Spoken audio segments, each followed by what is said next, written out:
Your Excellency Ambassador Webson, distinguished members of the board and colleagues, it is my pleasure to present to you this afternoon the revised UNDP Evaluation Policy DP/2019/29 as requested in EB Decision 2019/17 following the independent review of the policy considered by the Executive Board at its last annual session in June 2019.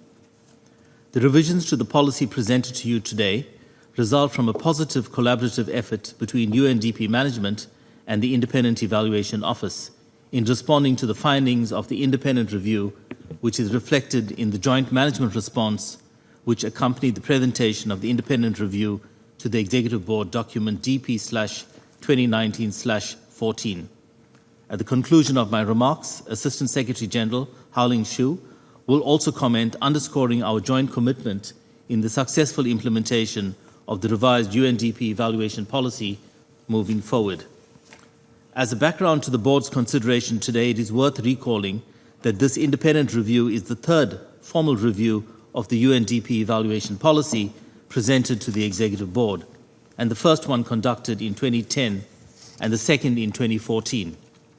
Each of these reviews have provided opportunities to engage internally in a continuous effort to strengthen the credibility and utility of the UNDP evaluation function and have resulted in continuous refinement of the UNDP evaluation policy. In support of evidence-informed policymaking, the evaluation policy adopted by the Executive Board in 2016 constitutes an important milestone in the effort to strengthen UNDP evaluation function, notably by consolidating the independence of the function within a defined institutional evaluation architecture. Overall, the independent review provided a positive assessment of the 2016 evaluation policy and its implementation, while at the same time recommending opportunities for further improvement. In their report, the policy review team set out 11 recommendations concerning the UNDP evaluation policy principles, evaluation architecture, procedures, and quality assurance. The revised evaluation policy presented for your consideration provided direct response to 8 of the 11 recommendations.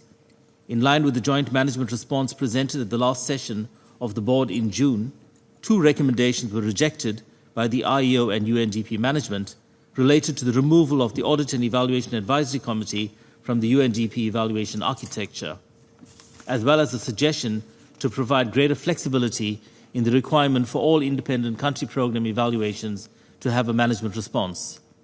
The remaining recommendation did not require policy revisions. In the joint management response to the review provided to you at the annual session, we clarified our response to each recommendation and the actions to be taken. This revised policy has been developed to enable the achievement of the actions promised. The most significant change proposed in the policy revision is an increase in the percentage of resources reserved for the work of the Independent Evaluation Office within the 1% of combined programmatic resources, core and non-core, allocated to the evaluation function on an annual basis. It is proposed to increase annual resource allocation to the Independent Evaluation Office from 0.2 to 0.3, paragraph 27 of the revised policy. This revision responds to the policy review findings on the need for concerted action to improve the quality, independence, and impartiality of the decentralized evaluation function. There have been repeated concerns raised by the Executive Board on the quality assessment of UNDP decentralized evaluations as a result of quality assessment findings presented in the IEO's annual report every year. While IEO's role with regards to the decentralized evaluation function has been limited to the management of the quality assessment system, UNDP management and IEO have collaborated to improve the quality of decentralized evaluation, including through a strengthened quality assessment process for decentralized evaluations, the upgrade of the Evaluation Resource Center, the conduct of regional workshops and webinars, and the issuance of revised evaluation guidelines in 2019.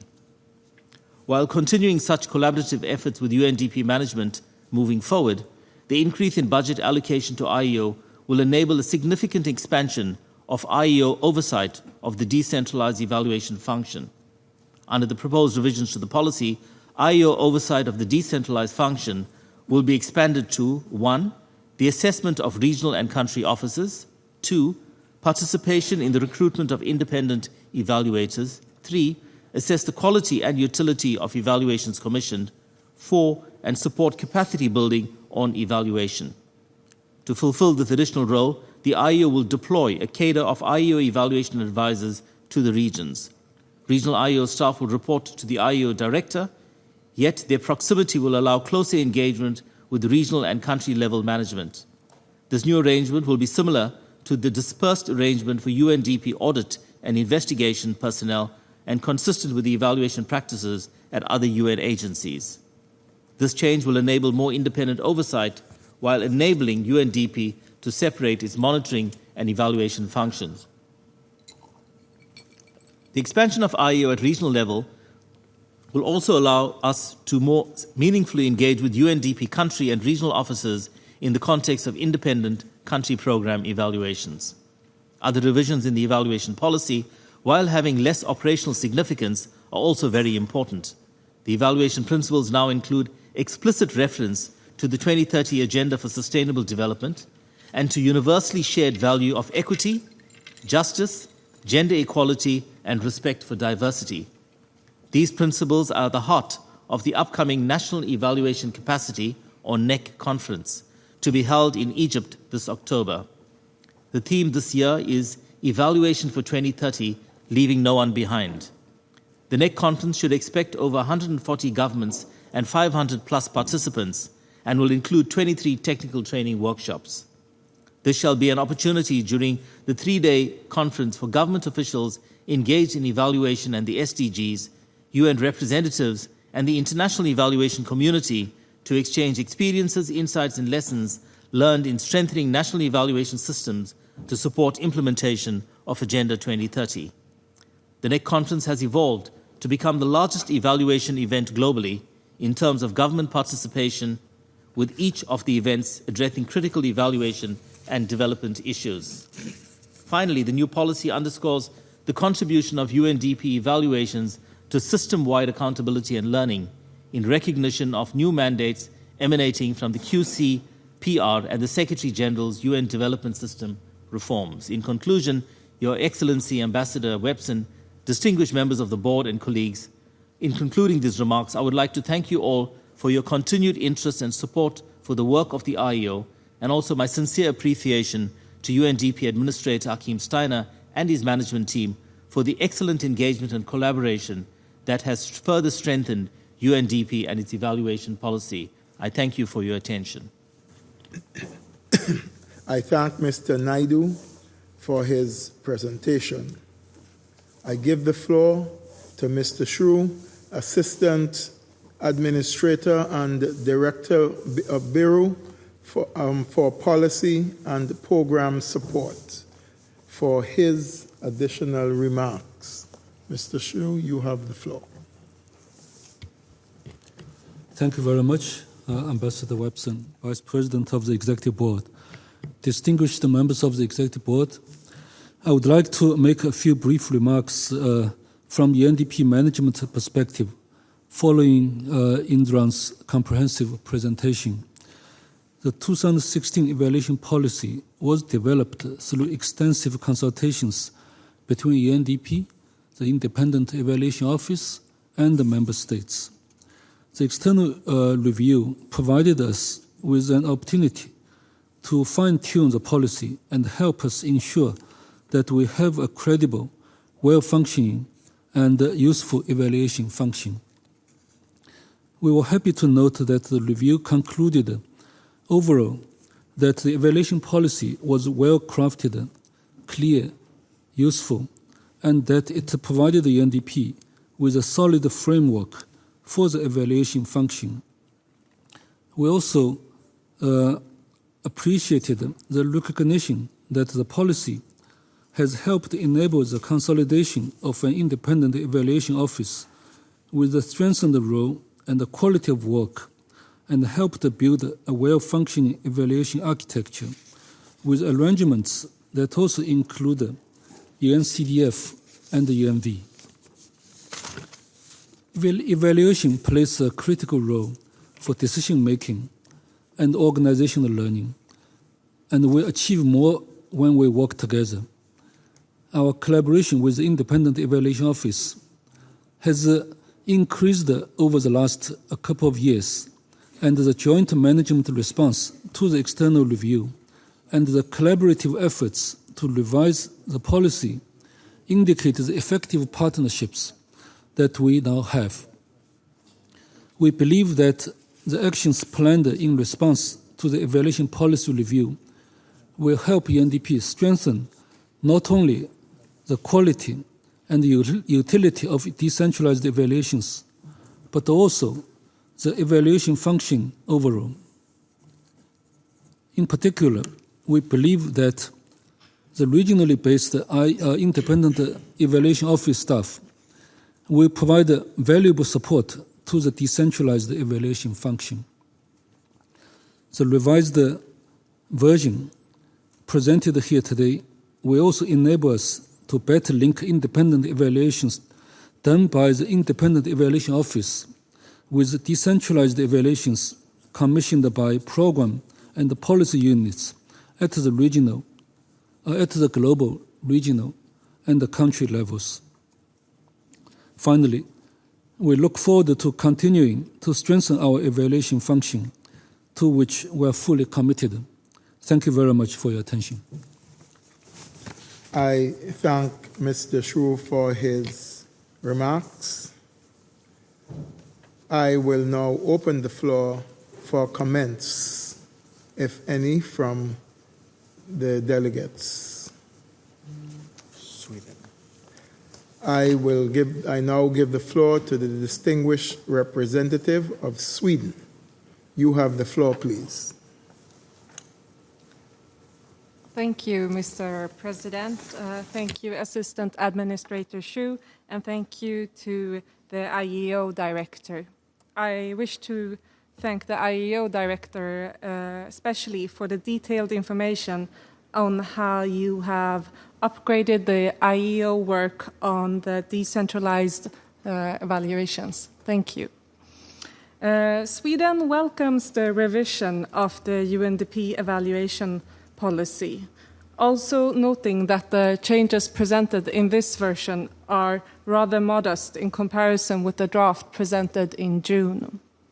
While the UNDP evaluation policy as such is strong and well crafted, Sweden remains concerned about policy implementation.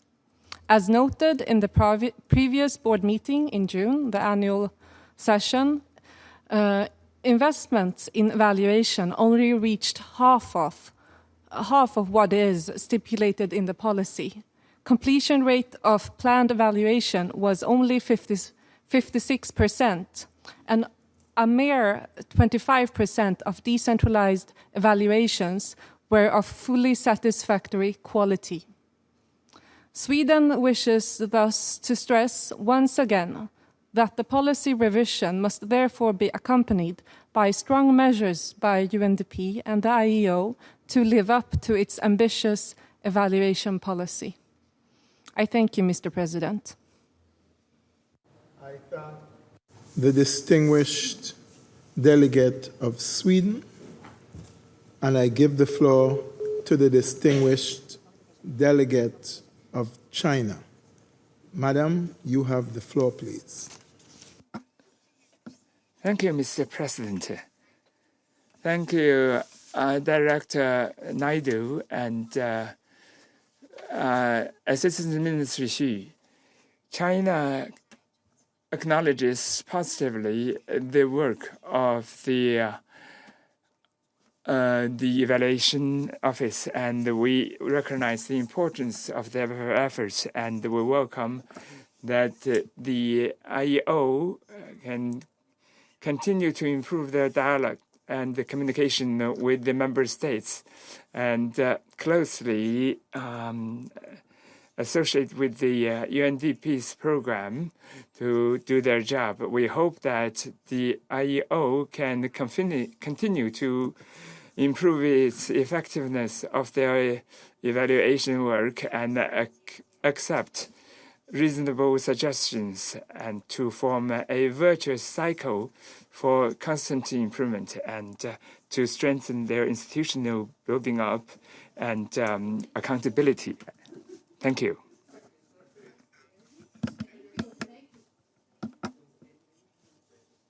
And I now give the floor to the distinguished delegate of the United Kingdom and Great Britain and Northern Ireland. Madam, you have the floor, please. Thank you very much, Chair, and thank you very much to UNDP and the IEO for such thoughtful work on all of the review recommendations that you briefed us so fully on in June.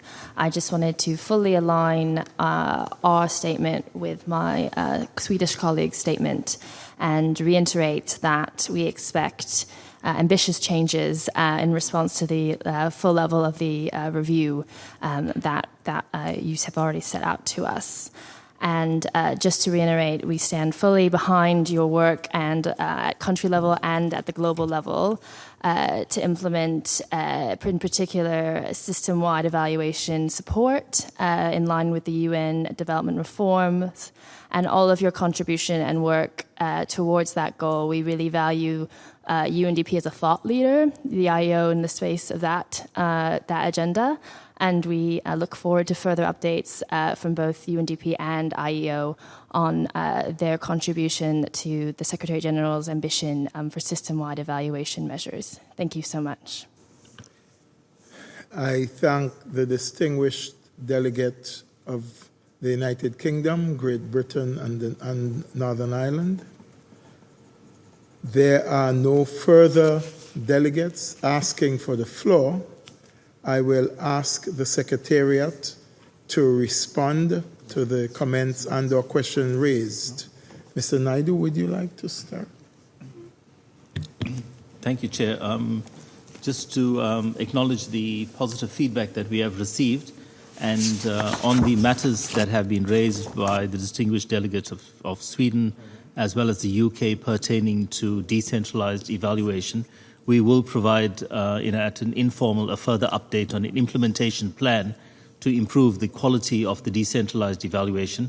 Several steps have been put in place, and we have taken on board a very comprehensive reporting on the decentralized evaluation. We are quite confident with the outposting of IEO personnel across the globe, together with the increased budget, but also with the evaluation guidelines that were just released, and we're rolling it out in training, that the score will go up. It has taken a while. It's been slow progress, but it is progress in the right direction, and we're confident that will happen. The distinguished delegate also pointed out on system-wide evaluation, IEO in its role as a vice chair of UNEG, but also in UNDP as the big office, we are contributing to that conversation at the professional level to support system-wide evaluation.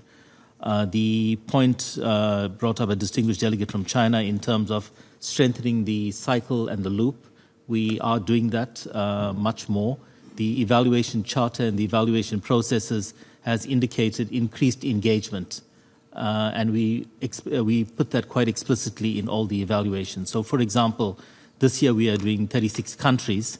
In each and every one of them, there is a full engagement with the government, the counterparts, the donors, etc., and we debrief them to ensure that we have this communication loop that has, I believe, significantly improved, because it's not just about the finding, it's about the uptake, the conversation, and the learning, which we have invested in.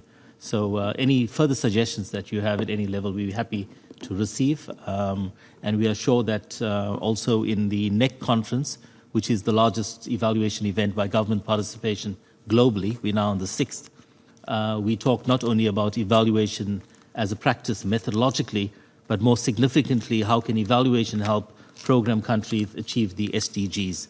And all that material is available on our website. And we have had the members from here all participating in this. So I'm very appreciative of the excellent support I've received from the board at various junctures over the years to slowly move us to a point where we have now reached a sweet spot in terms of balancing independence, credibility, and learning, and advancing the evaluation function and transparency in UNDP. Thank you for your support. Thank you, Mr. Naidu. Mr. Shrew, would you like to make a few comments? Thank you very much, Chairman. I would just like to first thank Sweden, China, and the UK for your very specific and constructive comments. While the overall performance of evaluation has improved over the last few years, we recognize that more can be done. And in terms of planning, I think at this time, the country office plan more than what they can complete. So I think we will start from the planning side, to make realistic but quality plans. And in terms of the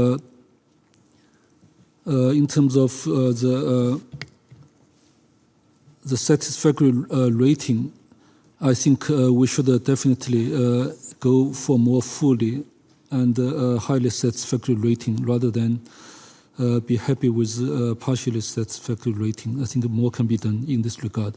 What I would like to note to conclude is that while this revision of policy seems modest, there are some significant changes that will help improve evaluation quality. First, the establishment of the regional evaluation capacity is a significant step in the right direction to ensure the quality of decentralized evaluation.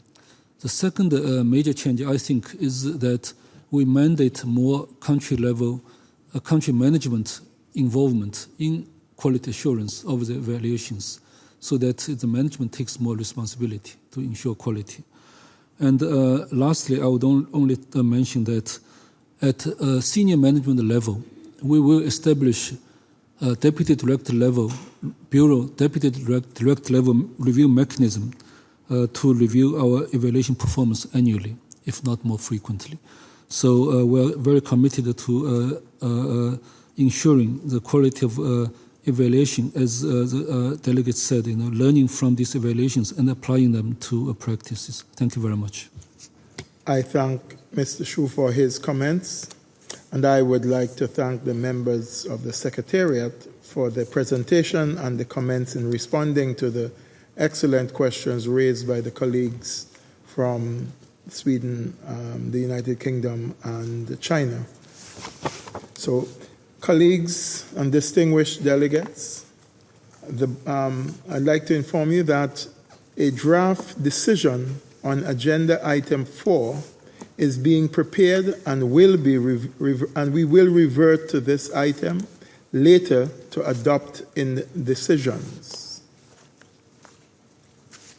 Having said that, and with no further agenda for the evening, we bring the afternoon's meeting to a close, to adjourn. Thank you.